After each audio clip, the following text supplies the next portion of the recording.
नमस्कार, आप लाइव बिहार देख रहे हैं। मैं हूं राजमोहन तिवारी। देखिए, बिहार विधानसभा चुनाव 2025 से पहले आज पटना हाई कोर्ट से ऐसी खबर निकल कर आई जिसने बिहार की सियासत को गरमाया है, आरजेडी के अंदर भी भूचाल लाया है और साथ ही साथ नवादा की राजनीति को एक बार फिर से सियासत में गर्म कर दिया है।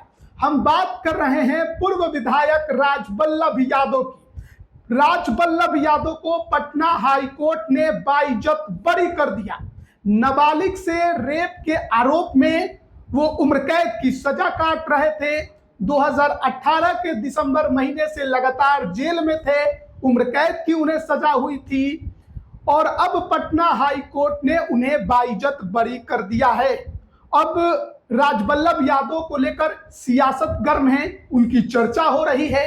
आरजेडी के विधायक रहे हैं, उनके जगह पर उनकी पत्नी विभा देवी आरजेडी की विधायक हैं, लेकिन पार्टी में सब कुछ उनके लिए ठीक नहीं है।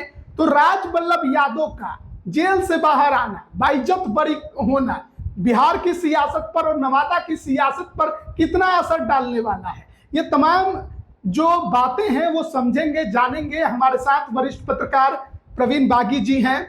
तो कैसे देखते हैं राजबल्लभ यादव का इस तरह आज बाइज्जत बरी होना? क्या आरजेडी में खुशी की लहर होगी या फिर सत्ता पक्ष में खुशी की लहर होगी? नहीं, आरजेडी में तो खुशी की लहर नहीं होगी, मगर ये जरूर है कि जिस समय ये आरोप लगा था और गिरफ्तारी हुई, सजा हुई उनको, उस समय वो राजद के विधायक थे। तो ये कलंक एक तरह से कहिए कि राजद पर लगा था कि उसकी पार्टी में ऐसे ऐसे लोग हैं जो इस तरह का कुकर्म किया करते हैं। मगर वो बरी हो गए। तो बरी हो गए, बरी होते के समय वो उनका लगाव एनडीए से है। उनकी पत्नी निर्दलीय, वहां से निर्दलीय नहीं, राजद से लड़ी वहां चुनाव, मगर अब वो राजद से दूरी बना चुकी हैं और ये माना जा रहा है कि वो एनडीए के ज्यादा करीब हैं। तो राजद के माथे जो कलंक लगा था वो कलंक धुल गया, क्योंकि कोर्ट ने उन्हें बाइज्जत बरी कर दिया। कहा कि सबूत पेश करने में अभियोजन पक्ष नाकाम रहा है, इसलिए सबूतों के अभाव में इनको बरी किया जाता है। तो ये दोनों पक्षों के लिए खुशी की बात है। राजद खुश है कि हम पर जो कलंक लगा था वो उससे हमको मुक्ति मिल गई। एनडीए खुश होगा कि चलिए हमारे पास एक मजबूत सिपाही आ गया, मजबूत नेता हमारे पास आ गया जिस पर अब दाग नहीं है। हाई कोर्ट ने ठप्पा लगा दिया कि वो निर्दोष है। तो ये भी खुशी है, मगर इसमें एक बड़ा सवाल ये है कि ये अभियोजन पक्ष यानी पुलिस की बहुत बड़ी विफलता है। जो कलंक एक समय राजद के माथे लगा था वो कलंक अब बिहार पुलिस के माथे लग गया है, क्योंकि पुलिस ये साबित करने में नाकाम रही कि बलात्कार किसने किया। जिसको पुलिस ने आरोपी बनाया, लोअर कोर्ट ने सजा भी दी, उसको हाई कोर्ट ने बरी कर दिया, ये कहते हुए कि पर्याप्त सबूत नहीं है। तो इसका मतलब कि कहीं ना कहीं ये अभियोजन पक्ष की नाकामी है कि वो सबूत जुटा नहीं पाए। जबकि जिस लड़की के साथ ये घटना घटी थी, नाबालिग लड़की थी, उसने बयान दिया था। पता नहीं कैसे क्या जांच हुई, क्या सबूत जुटाए गए। इस मामले में तो बहुत ठोस एविडेंस हो जाता है, क्योंकि उसका बयान अगर रिकॉर्ड आपने करा लिया है 164 में पीड़िता का, और फिर जो साइंटिफिक एविडेंस होते हैं, जो जांच होती है उसकी वैज्ञानिक जांच, वो जांच अगर आपने मैच करा दिया है तब कोई बरी हो ही नहीं सकता है। ये बड़ा आश्चर्यजनक है कि कैसे बरी हो गया। इसका मतलब कहीं ना कहीं जांच में जरूर खामी रही है। जांच को प्रभावित किया गया है या लापरवाही बरती गई है, दोनों बातें हो सकती हैं। पुलिस ने लापरवाही बरती, जांच में पक्के सबूत नहीं जुटाए, जिसके चलते उनको सजा नहीं दिला पाई पुलिस। तो ये अभियोजन पक्ष की नाकामी है और बड़े बड़े मामलों में ऐसा होता रहा है। क्योंकि आप देख लीजिए, अनंत सिंह के केस में भी ऐसा ही हुआ। अनंत सिंह को भी पुलिस ने ही पकड़ा, उनके पास से अवैध हथियार कहा गया कि बरामद हुए, वो उसकी सीजर लिस्ट दिखाई गई और पुलिस के लोगों ने उसमें बयान दिया, मगर वो फिर बरी हो गए। कोर्ट ने उनको सजा दी और हाई कोर्ट ने बरी कर दिया। हाँ तो ये चलता रहता है। अच्छा, बड़ा इत्तेफाक है कि अनंत सिंह भी उस समय बरी हुए जब वो एनडीए के करीब आए। राजबल्लभ यादव भी उस समय बरी हुए हैं जब उनका परिवार एनडीए के करीब है। उनके भतीजे अशोक यादव तो बाकायदा जेडीयू ज्वाइन कर चुके हैं। विभा देवी आरजेडी में दरकिनार है, उनके चुनाव लड़ने की चर्चा एनडीए से ज्यादा है। आनंद मोहन, उनको तो आरोप लगा है नीतीश कुमार पर कि बकायदा कानून बदल कर उनको बाहर लाया गया है। तो आरोप तो एनडीए के मध्य ही जाएंगे कि जो इनके करीब आता है वो बाद में बाइज्जत बरी हो जाता है, वो गंगा नहा लेता है। तो हाँ, ये एक विपक्ष के पास बैठे बिठाए एक मुद्दा जरूर मिल गया है। अब वो इसको कैश करा सकते, विपक्ष आरोप जरूर लगाएगा कि हमारे पार्टी में जब तक जो रहता है तो वो अपराधी हो जाता है, और जहां वो सत्ता पक्ष के करीब जाता है वो पाक साफ हो जाता है। और ये आरोप लगता भी रहा है कि वॉशिंग मशीन है रूलिंग पार्टी के पास जो सबको साफ कर देती है। तो इस आरोप में अब दम दिखेगा, विपक्ष इसको खूब भुनाएगा।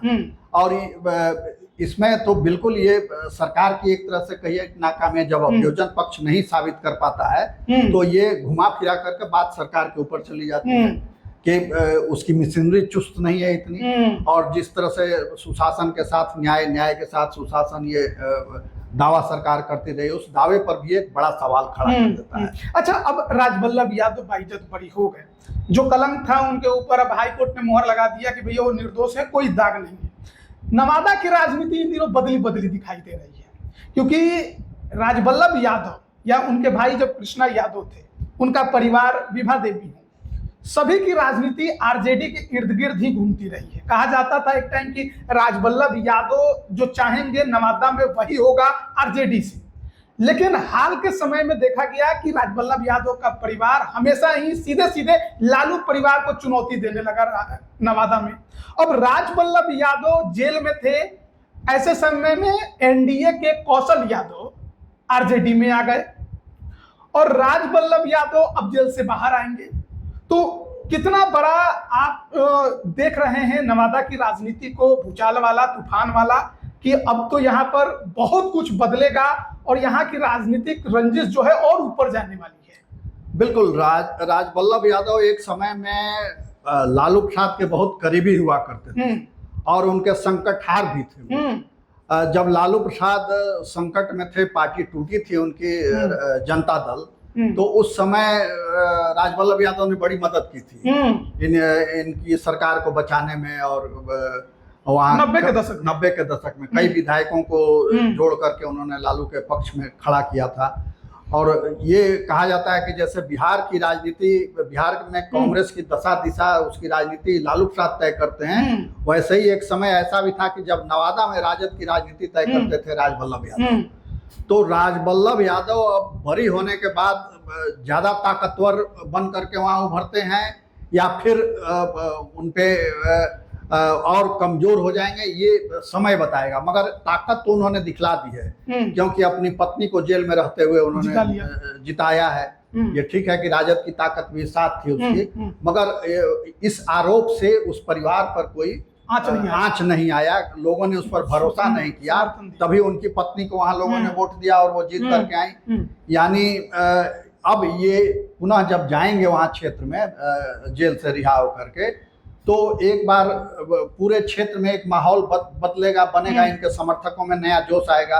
और जो खबरें हैं उसके मुताबिक अब वो एनडीए के ज्यादा करीब है, उनकी पत्नी ने दूरी बना ली है और एक और विधायक हैं उस जिले के, वो भी उनके साथ हैं। तो ये दोनों मिल करके वहां की राजनीति में राजद को, एनडीए को एक नई ताकत देंगे, ये मुझे लग रहा है। अच्छा, 2020 में विभा देवी आरजेडी से लड़ी, लेकिन देखा गया कि उसी के बाद बगावत शुरू हुआ। जब स्थानीय निकाय के एमएलसी चुनाव हुए, आरजेडी ने वहां श्रवण कुशवाहा को कैंडिडेट बनाया आरजेडी से। श्रवण कुशवाहा राजवल्लभ यादव के पसंद नहीं थे, उन्होंने अपने भाई कृष्णा यादव के बेटे अशोक यादव को निर्दलीय खड़ा करके चुनाव जिता दिया। बिल्कुल जिता लिया। लोकसभा चुनाव में फिर श्रवण कुशवाहा पर आरजेडी ने भरोसा किया, फिर राजवल्लभ यादव को ये नकारा गुजरा, उन्होंने अपने एक और भाई को खड़ा कर दिया, विनोद यादव को। लेकिन वो जीत हार के बीच में बड़ा गैप नहीं बना पाए, लेकिन कहा गया कि उन्होंने बीजेपी को पीछे के दरवाजे से पूरी मदद दी। हाँ, राजद कैंडिडेट के हार के एक बड़े कारण बने वो विनोद यादव। हाँ, विनोद यादव जो इनके भाई थे, वो तो उनको खड़ा करके उन्होंने राजद उम्मीदवार के लिए हार का मार्ग प्रशस्त कर दिया और वहां से बीजेपी जीत गई। तो इससे ये पता चलता है कि वो वहां की राजनीति में कितने ताकतवर हैं, जिस तरफ हो जाते हैं उसी। लेकिन आज जब राजवल्लभ यादव के बाइज्जत बरी होने की खबर आई, तेजस्वी यादव से सवाल किया गया। तेजस्वी यादव ने कहा कि ये तो देखिए न्यायिक प्रक्रिया है, इस पर क्या कहना है? तो क्या तेजस्वी यादव भी थोड़ा बचते नजर आ रहे थे इस पर? नहीं, तेजस्वी यादव अभी थोड़ा सॉफ्ट इसलिए हैं कि उनको उम्मीद है कि फिर से वो वापस आ सकते हैं हमारे साथ, तो इसलिए वो कुछ स्पष्ट कहने से बच रहे हैं। लेकिन राजवल्लभ यादव के जो सबसे बड़े जानी दुश्मन है नवादा में, कौशल यादव, जो एनडीए में हुआ करते थे, वो आ गए हैं आरजेडी में और दावेदारी कर दिया है टिकट का। श्रवण कुशवाहा तो एक है ही, कौशल यादव की। तो एक म्यान में दो तलवार तो रहेगा नहीं, या तो कौशल यादव या राजवल्लभ यादव। बिल्कुल। अब मगर नेता की कुशलता तो यही है कि परस्पर विरोधी धड़ों के बीच कैसे संतुलन बना के रखे और कैसे एक साथ उनको ले चले। लेकिन बात टिकट की है ना। अब ये तेजस्वी की कुशलता है कि तेजस्वी कैसे दोनों को साथ पाते हैं या किसी एक को ही साथ। एक को तो छोड़ना ही पड़ेगा, या तो टिकट तो किसी एक को ही मिल पाएगा। टिकट वो एडजस्टमेंट कर सकते हैं अगर दोनों पक्ष तैयार हो गए, तो राजनीति में हमेशा दरवाजे खुले रहते हैं। आपको अभी ये दे दिया, अगले बार उनको वो दे देंगे। तो इस तरह से लेन देन का रिश्ता चलता रहता है। मगर ये है कि ये सिर्फ एक तरफा नहीं सौदा होगा। ये राजवल्लभ यादव की भी भूमिका होगी। वो भी तय करेंगे कि हम क्या रोल करना चाहेंगे। आर पार की लड़ाई नहीं होगी। आर पार की लड़ाई अगर वो दोनों दो खेमे में हो जाते हैं, क्योंकि अगर छूटे होगा ये जेल से, एनडीए के करीब हैं, एनडीए के पास भी नवादा में चुनौती है कि कैंडिडेट किसको बनाएंगे। जो थे वो तो आरजेडी में चले गए। हाँ, तो आर पार की लड़ाई तब होगी जब ये एनडीए के साथ आ जाते हैं, खुल्लम औपचारिक तौर पर, बिल्कुल घोषित तौर पर एकदम आ जाए और चुनाव में एनडीए के साथ काम करें। तब तो राजद भी चाहेगा कि किसी भी तरह से उनको परास्त किया जाए, वहां उनकी हैसियत बताई जाए। अब इसमें लड़ाई वहां की बहुत तीखी हो जाए, बहुत संगीन लड़ाई हो जाए। ये लड़ाई राजवल्लभ बनाम कौशल नहीं हो के राजवल्लभ बनाम तेजस्वी हो जाएगी। बिल्कुल, आप ठीक कह रहे हैं। इसी तरह की लड़ाई वहां होगी और दोनों पक्ष अब डोरे डालेंगे राजवल्लभ यादव पर, एनडीए भी और महागठबंधन भी, कि वो हमारे साथ आ जाएं, क्योंकि उन्होंने अपनी ताकत वहां दिखलाई है, प्रमाणित किया है खुद को। तो इसलिए दोनों पक्ष चाहेंगे कि उनके साथ आ जाएं, ताकि उस इलाके में जो 5-6 सीट है वो उनके खेमे में आ सके। राजवल्लभ जी का असर दूसरी सीटों पर भी पड़ेगा। अच्छा, एक आखिरी सवाल के साथ इस चर्चा को खत्म करेंगे। सजायाफ्ता हुए तो विभा देवी कैंडिडेट बनी, अब जेल से बाहर आने वाले हैं, बड़ी हो गए हैं, तो आपको क्या लगता है कि पत्नी को ही राजनीति में रखेंगे या खुद मैदान में उतरेंगे? अब ये तो उनको तय करना है, मगर वो चुप तो बैठेंगे नहीं, क्योंकि राजनीतिक प्राणी हैं तो राजनीति में ही रहेंगे। हो सकता है पत्नी के लिए कोई अलग रास्ता वो निकाल दें। और अब तो विधानसभा का चुनाव भी होने वाला है, तो हमको लगता है कि वो खुद चाहेंगे कि एक बार फिर से जो खोई हुई प्रतिष्ठा है उसको हासिल करें और फिर से जीत करके विधानसभा में आए।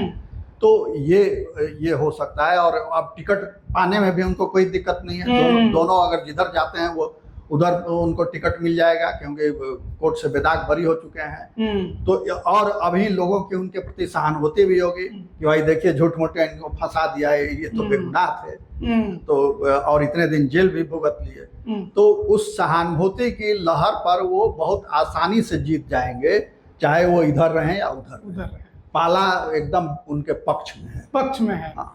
तो देखिए, हम लोग राजवल्लभ यादव की राजनीति पर चर्चा कर रहे थे कि आखिरकार अब किस करवट बैठने वाली है, क्योंकि नवादा में उनका कोई सानी नहीं, इसमें कोई शक नहीं है कि वो ताकतवर रहे हैं हमेशा।